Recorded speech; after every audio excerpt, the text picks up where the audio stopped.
I think there's a really common misconception that if you set up something that's single sex, it is replacing a existing mixed sex service, and that's really not the case. Hi, I'm Jane. Hi, I'm Rosie Hayes. I'm a director of Sisters Heal, a community interest company based in Brighton, supporting women. And I'm Bex. And we are Insightful Sisters.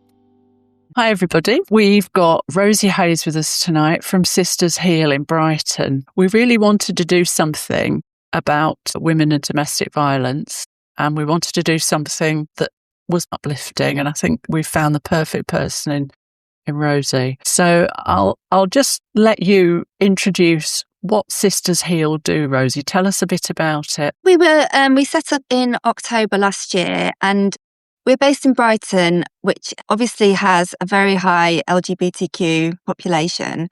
And I've noticed, living here for the last 10 years, that everything that is labelled as women only is actually mixed sex. So everything from the rape crisis service to even yoga classes or any kind of women's support groups or everything at the Women's Centre is all for self-identified women, which means it is in fact mixed sex. So that's why Sisters Heal was born. It was because I knew that there was a really big demand for peer support and for a service that is just single sex for women. And to be honest, the demand has completely exceeded expectation. A few of us launched it back in October, kind of thinking we'd be doing a few support groups and potentially a few courses. But I've had so many inquiries, and I've just been inundated with women saying that they've been waiting for something like this, which has been really encouraging. So we've been putting on retreats, we've been putting on courses, we do trauma therapy,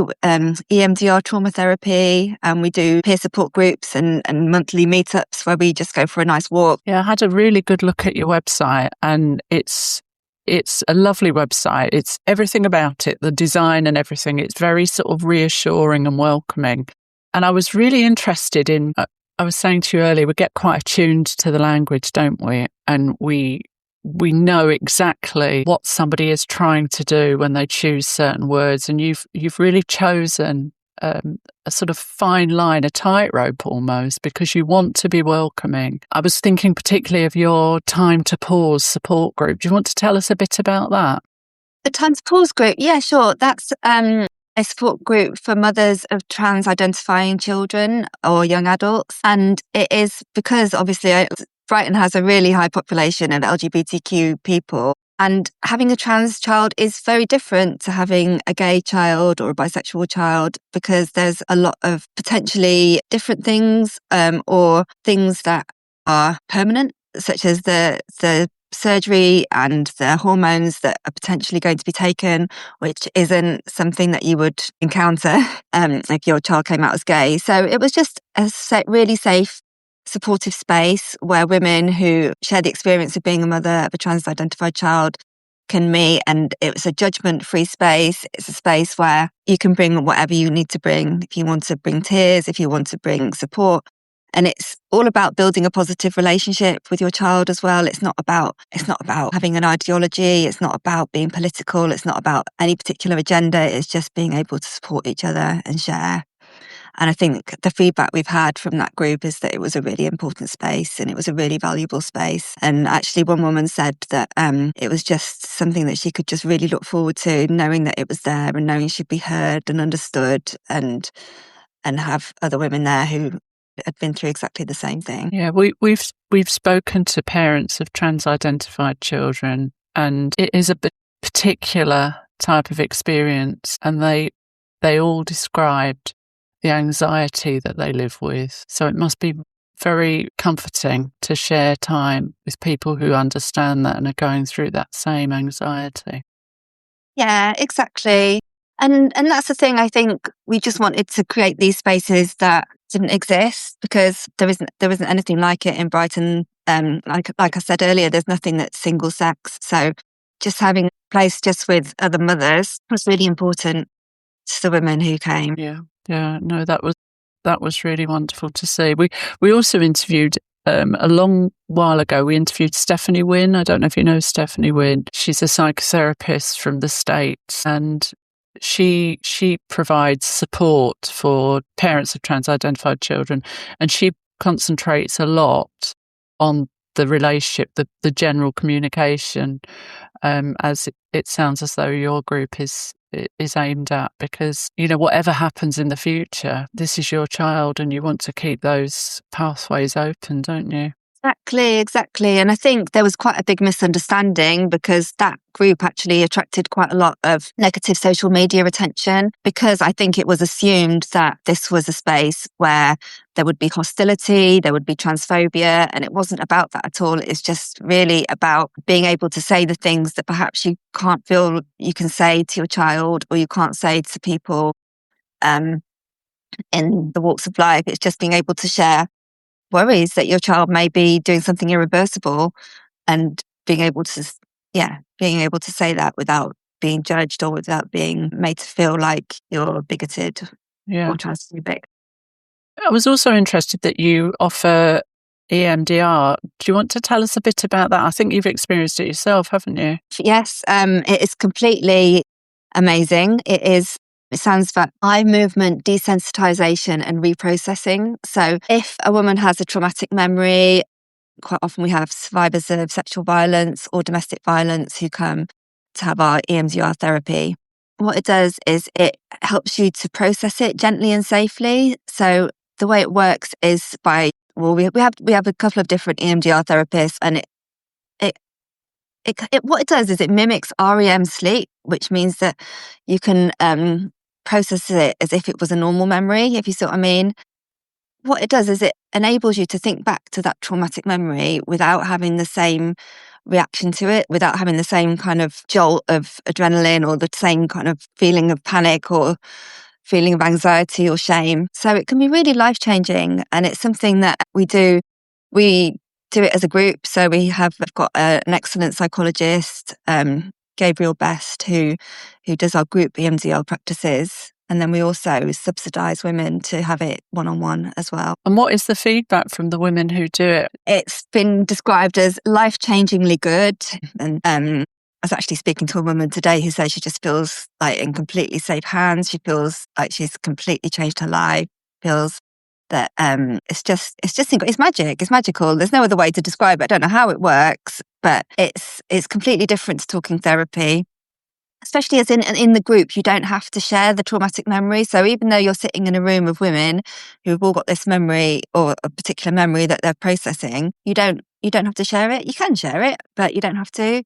So it's not. You can still kind of keep that control if you want to, and keep it just as your own personal processing. And doing it in a group makes it affordable as well. So it's something that usually would probably cost at least £60 for a session, but doing it in a group obviously makes that a lot more affordable. It must stir up emotions. You must have some sessions where you need to have the box tissues at the ready. Yeah, we do. I think our last one, there was a lot of tears, and it was an intense one. But every woman who fed back to me just said it was really, really helped them, and something shifted. So it's just real privilege to be able to help these women through what they're going through. Wonderful. And as a sort of practical person, I do love things where you find a tool that can help you to go forward, and there's nothing you'd want to go forward from more than a traumatic experience such as those women have.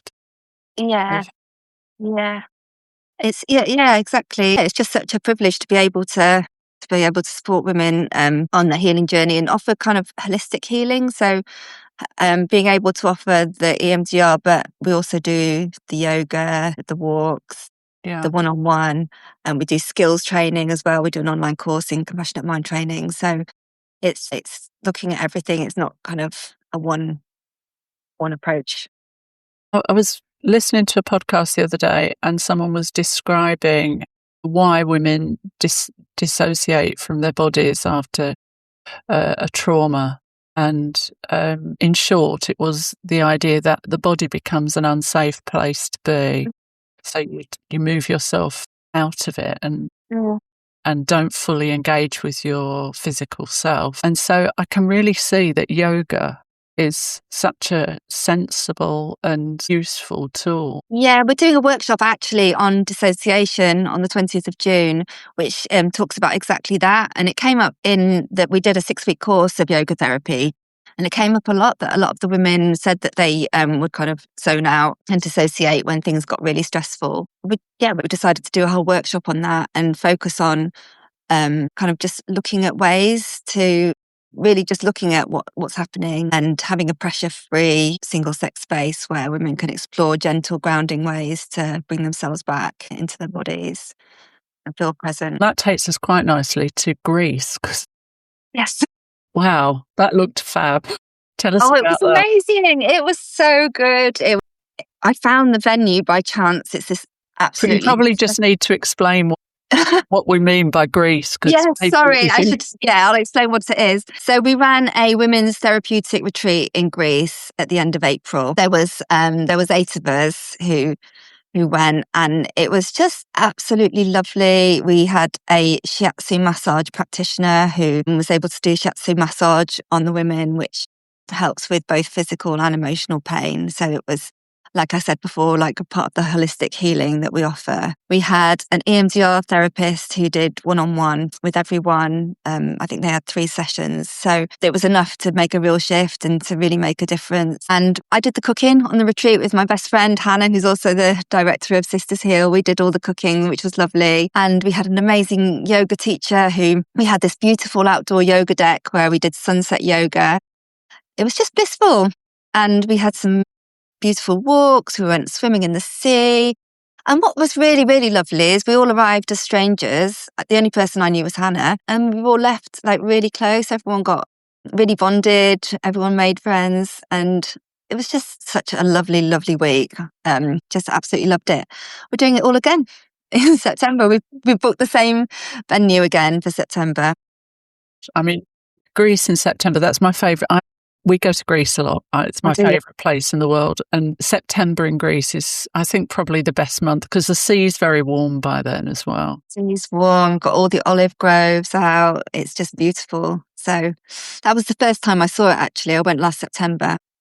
I was given the opportunity to go and visit and I stumbled across the venue by mistake. And I thought, okay, let's do a retreat here. This is just incredible. So was it a retreat that was built for yoga retreats?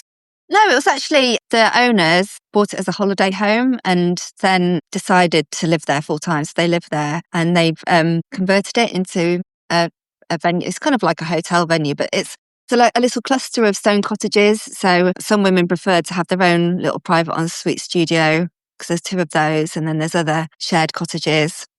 And then there's one which has got a really nice outdoor deck where we eat outdoors, and that's where the staff stay. So the places are subsidised, and I think you've got some places left for September, haven't you? We've got one place left. Oh my gosh! Yeah, one place left. So, and it's actually I've stayed in this. It's a private ensuite studio, and I stayed in it. The owner let me stay in it beforehand, and it's so comfortable and so quiet, and it's got beautiful sea views. It's just absolutely lovely. So the women, because we could, if you want to bring a friend or female partner, that's fine. To come to the studio would be very, very lucky.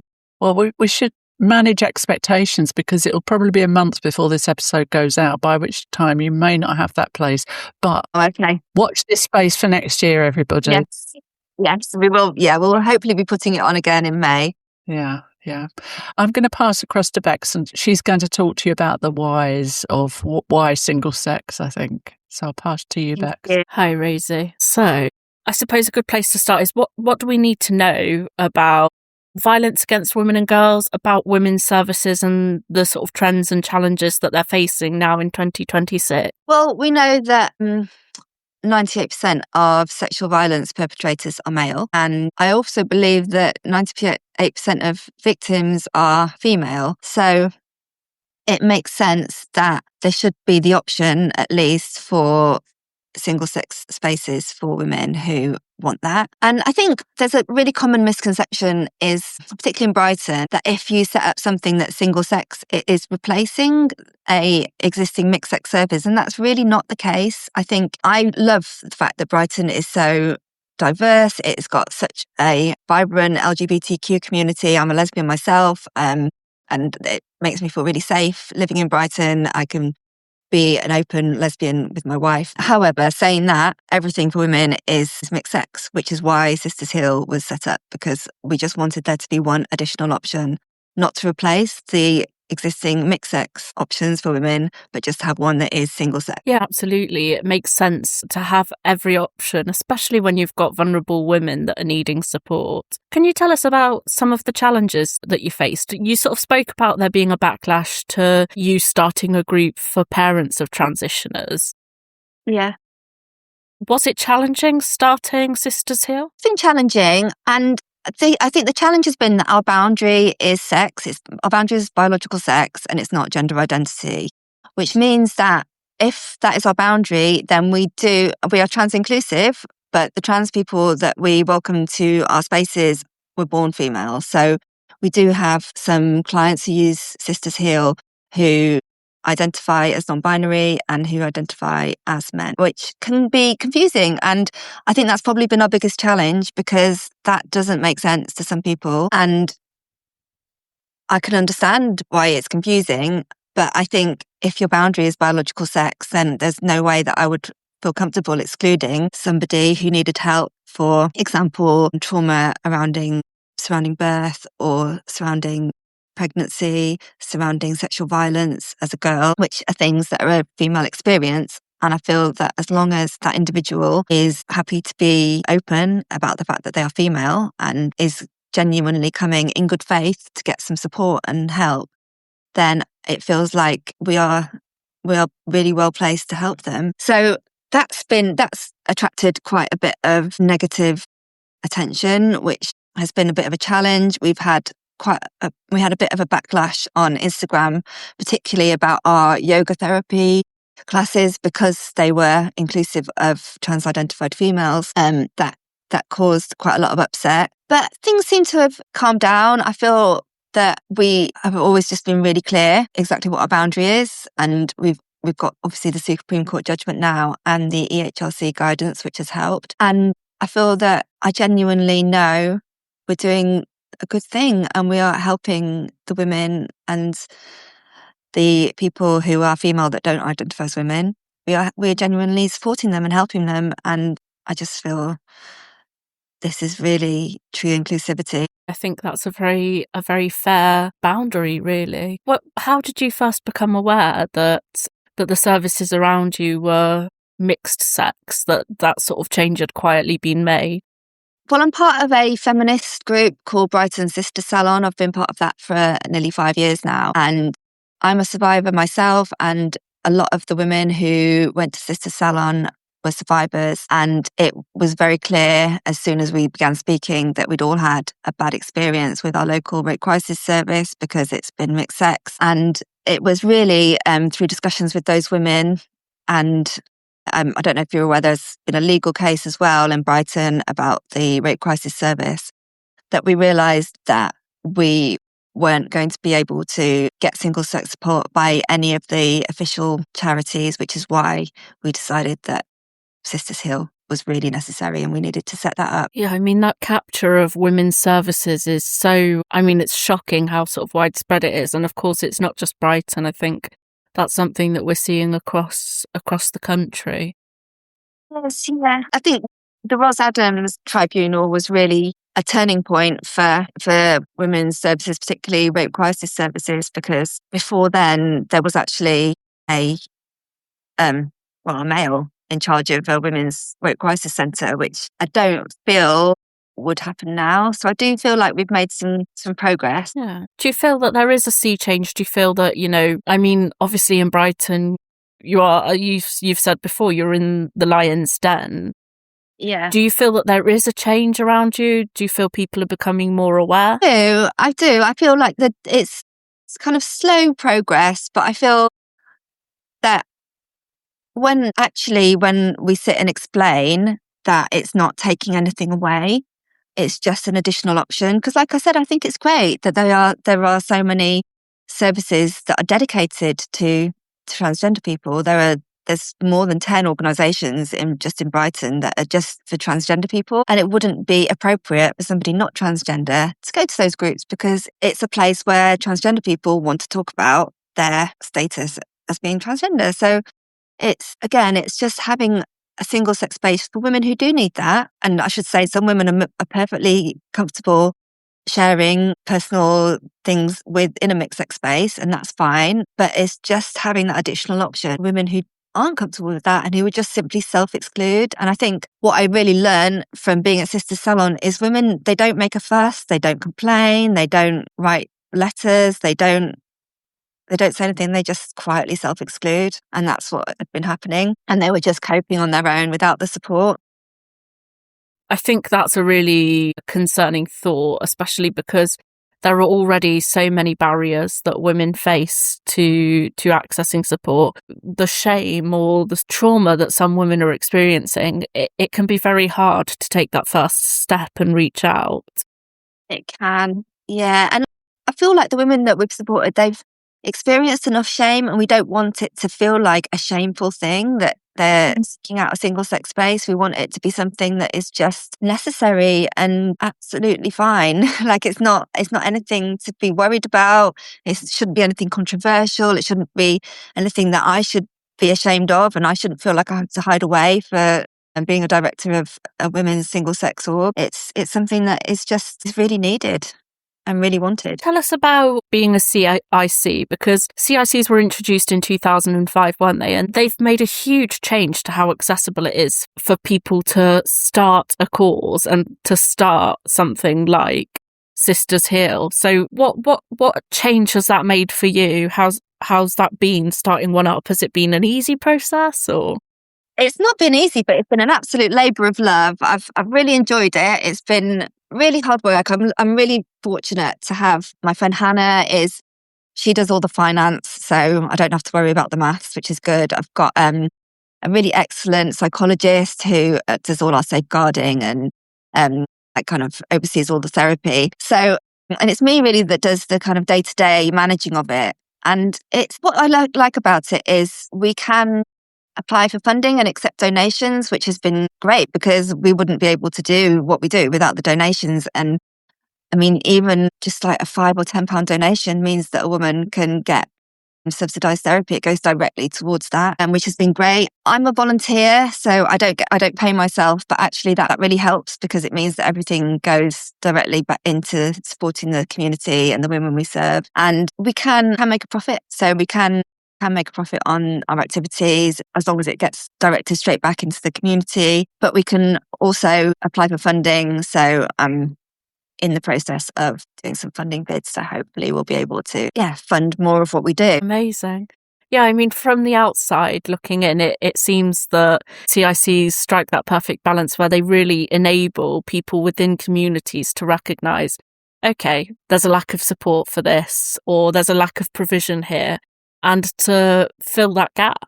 Exactly that. And it was just, like I said, it was just meeting all the women that were struggling alone without the support and knowing how important community is. I think Brighton Sister Salon is brilliant. It's a feminist support and discussion group, but it's not therapeutic. And I know that a lot of the women who came were survivors, which is why I thought, okay, if we did Sisters Heal, then it's a way of women actually getting psychotherapy, getting the EMDR trauma therapy, getting that, what word is, official or proper support rather than just the kind of informal peer support. Yeah, I mean, you mentioned about EMDR in particular, how costly it can be. I mean, this must be sort of incredible for these women in terms of improving access to therapies that they may otherwise never have been able to get.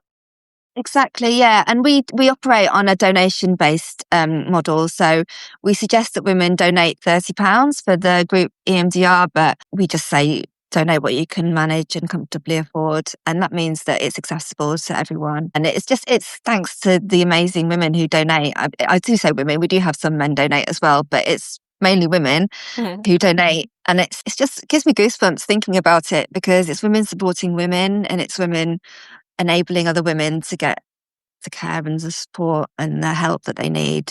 We are making a difference. It's amazing. So you've mentioned Sister Salon. Can you tell us a little bit about that? Sister Salon's brilliant. So, yeah, it's volunteer led, and we meet up once a month. We have cake, and we have a particular discussion every month, and then we all go to the pub and have a drink and have a good chat. It's just great, and it's one of the only single sex spaces that is in Brighton. It's been pretty hard to get set up. I think the other day we had a women's health event in the library, which we were getting some information from women about a women's health hub. And a trans activist came in and decided to set off the fire alarm, so to disrupt it. And we've had stuff like that. We've had to be careful about not releasing the venue information, and that's what I have to do with Sisters Heal as well. I can't release the venue information, because when I did, we had trans activists just inundate the venues with demands to cancel us, and it's so much hassle, and spending so much time speaking to these venues, trying to explain that we're not transphobic. It's just easier to. I mean, what's shocking about that is, I mean, anybody that looks at your website, or I would say anybody that talks to you, but you don't even need to talk, a quick Google and you can see what you're about and how welcoming and, as Jane said, very calming everything is and reassuring. And it's interesting how little evidence some people need before deciding that you're a transphobic organisation. I mean, has that surprised you? I wish it had, but I'm quite cynical, really. And I think that any kind of tenuous link to anything that is single sex or says anything, I don't know, anything that's not total capitulation to the trans ideology, you just get jumped on. And I think it's why women haven't done it. It's why it doesn't exist, because every time women do try and do single sex activities or events, they just get completely harassed and they just end up just not doing them. So, for example, there's a sauna in Brighton, really lovely sauna. They used to run a women's sauna once a week. Trans activists found out about it, harassed them, and they just put out an apology, and there's no more women's saunas. And it's just, that's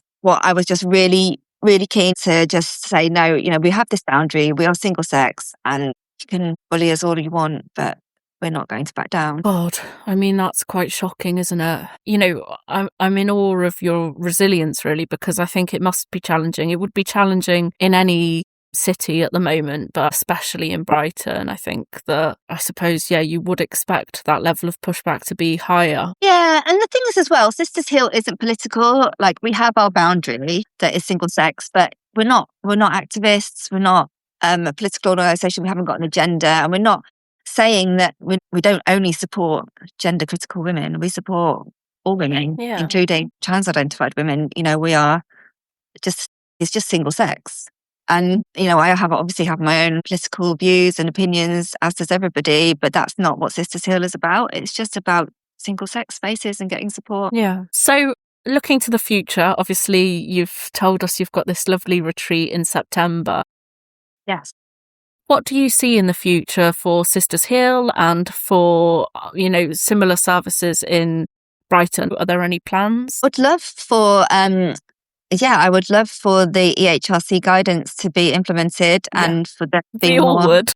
Yeah, I think that would be the dream. I feel that it's a shame, but unfortunately they're always going to be needed. Women are always going to need spaces away from men to recover from male violence. It's a really sad reality, but it's really necessary. I really hope, I'm just really encouraged at the amount of support we've had.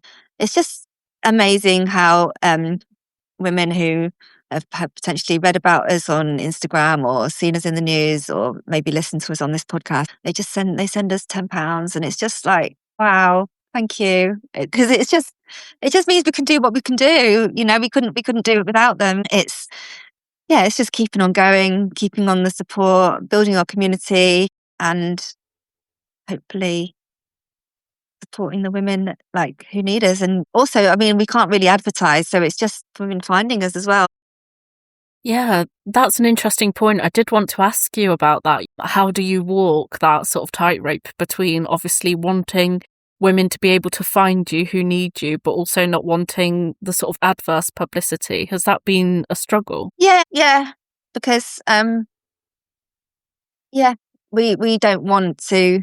I think when we had our yoga therapy course and it attracted so much negative attention, that this course was for women who have experienced sexual violence or been through birth trauma or had a stillbirth, things like that. The absolute worst thing that could have happened was that those yoga classes could have been picketed, and that was in the back of my mind.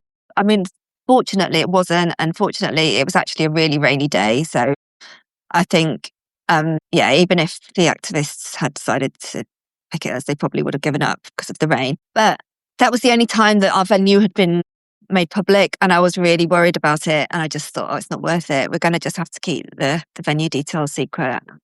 Just keep the women safe. Yeah. That would just be completely traumatizing if they did have to deal with protests when they're just trying to get some support and help for something traumatic. How do most of the women that you support find you? Is it usually word of mouth or? In word of mouth, we do have Instagram and X and Facebook. So some find us on social media, and I do, every time women come to Sister Salon, I always mention about Sisters Heal. And Filia was great, actually. So Filia really helps to get the word out. A lot of women signed up to our mailing list on Filia. Perfect.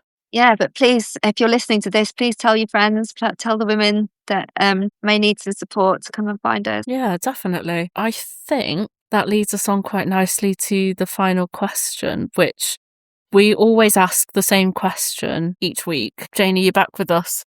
Yes, I'm just kidding. That was great. Bex and I don't know if you know this, but Bex and I, this podcast was grown out of a women's only space because I used to do interviews at Virago, which was women's only space in North Leeds, set up by Emma Dolan and some other people. And Bex had come to watch me interviewing Susan Dalgetty. And on the way back, I said to her, it'd be really great if we could get this out to some more people, but I don't know how to do the techie stuff. So she said, I can do that. So women's only spaces are very creative. We're very sad in a way because Virago is no longer there. It didn't. Well, it still has a presence online, but we couldn't keep the sort of physical building going because as you've sort of touched on, it's very hard to get the funding and so on. It was harder then as well. Anything that had women only wasn't going to get any council funding, for example, not in Leeds. Yeah. Oh yeah, well, definitely not in Brighton, no. Yeah. It's crazy, isn't it? That, I mean, we're living in a very strange time for women's rights in 2026 when we've come so far on the surface. And, I can't even say that we've regressed. I mean, I don't think there's been any time in history where the notion of women existing as a sex class has been offensive. That's something completely new. I mean, it's sort of in my lifetime, because when I was 12, I think I was 12 when Erin Pizzi started the first women's refuges, and my mum was training as a social worker. So we talked about it a bit around the tea table and the importance of that women-only space, and particularly women suffering from domestic violence had somewhere to go. It seems so amazing that at that point everyone was really very positive about this being a positive thing for women, and now it's strange. It is strange, but that actually takes me on to my woman of the moment. Yes. Do you have a woman of the moment, Rosie? I do. She messaged me on Instagram actually early at the beginning of the year. Maeve Halligan, so she is the president of the Cambridge University Society of Women. She messaged me when Sisters Heal had been in the news for our yoga classes getting protested by trans activists, and she just said, keep going. And I looked at some of the stuff she did, and it's amazing. And then the speeches she's been doing recently, and I'm so in awe of her. I think, wow, you're in your early 20s, you're so articulate. It just gives hope for the future. And I know a lot of other women have said that about the younger generation coming through. But yeah, Maeve Halligan, she's brilliant. If she's listening, I think she's a legend. She is. She's a wonderful woman. That's such a great pick, isn't it? That's a great pick. And it's so wonderful to see the younger women coming through. It is. Yeah. Perfect. Right. Well, Rosie, thank you very much for joining us. This has been so eye-opening, and I hope that some of our listeners will send some support your way. Well, thank you so much for having me. It's been really lovely to talk to you. Oh, it's Thank great you. to hear about all the positive things you're doing. It's marvellous. Thank you. Thank you. Thank you to our listeners. We really hope that you've enjoyed this episode. And if you have, please do like, share, comment, subscribe, all that good stuff to help keep our channel growing and spread the word. Thank you.